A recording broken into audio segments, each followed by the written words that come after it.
আমার মায়ের সোনার নোলক হারিয়ে গেল শেষে, হেথায় খুঁজি হেথায় খুঁজি সারা বাংলাদেশে। নদীর কাছে গিয়েছিলাম, আছে তোমার কাছে? হাত দিও না শরীর আমার, ধরা বোয়াল মাছে। বলল কেঁদে তিতাসে নদী হরিণ বেড়ে বাঁকে, সাদা পালক বকেরা যেথায় পাখ ছাড়িয়ে থাকে। আমার একটা কবিতা রাখেন, একটা দল গান আর একটা ছাড়িয়ে দল হারিয়ে গেলাম বনের দিকে, আমি একটা গান দেব। সবুজ বনের হদিক দিয়ে করে ছিটবি।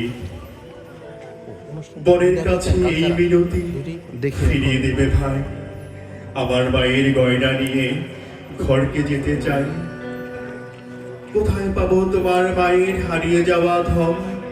আমার তো সব পাখ পাখালি বনের সাধারণ। সবুজ চুলে ফুল পেতেছি নোলক পরিয়ে নাত, ফুলের গন্ধ চাও যদি নাও, হাত পাতো হাত পাতো। বলে পাহাড় দেখায় তাহার আহার ভরা বুক, হাজার হরিণ পাতার ফাঁকে বাকিয়ে রাখে মুখ। এদিকে খোপা রাতলে এলে ফির বাড়ালাম পা, আমার মায়ের গয়না ছাড়া ঘরকে যাব। ধন্যবাদ সবাই।